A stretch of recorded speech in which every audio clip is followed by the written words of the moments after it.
So it was just a year ago that so many of us were attending the inauguration, and we were all milling around just right down a floor down here and getting ready for the inauguration ceremony.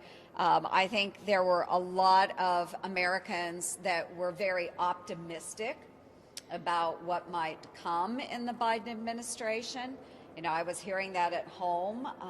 They were hoping that our country could heal, come together, and even President Biden had stated that during his inauguration speech, that he was going to bring our nation together and he would be a president for all.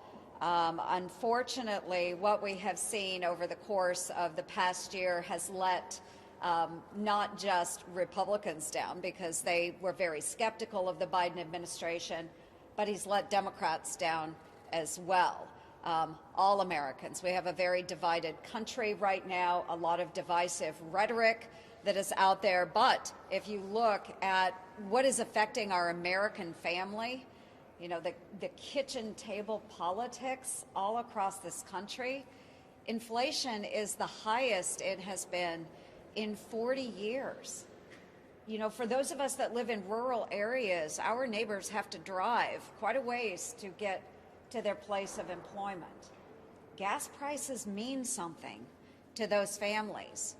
Groceries, if you go to the local grocery store, the costs are up significantly for those families. Our heating prices across Iowa right now, as winter is hitting us, they have skyrocketed. You know, families are making really tough decisions right now. The supply chain is broken. Over the weekend, I had folks in Red Oak telling me they've been working on a home improvement project, but so much of everything they need is on back order. So it's extending much, much longer than they had anticipated. And the costs of those goods have gone up significantly. Illegal border crossings are out of control. And there is no solution coming from this administration. I want to touch on Afghanistan, as some of our colleagues have done. Iowans are still thinking about Afghanistan. One of the young men that was killed in those final days grew up in my home community in Red Oak, Iowa. I personally know his family. They have not forgotten, and we should not forget either.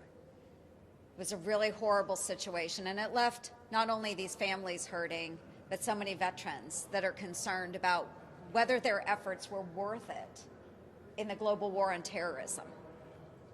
We can't forget. Our adversaries, if you just look at Russia and what's going on in Ukraine, adversaries are emboldened. China, as they're pushing up against Taiwan.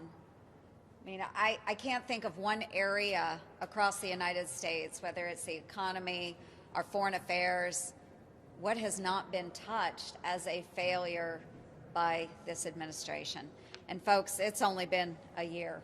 And Iowans are really concerned about the next 3 years and what it is going to bring if President Biden doesn't pivot away from the radical left's agenda. We can't take much more of this, folks.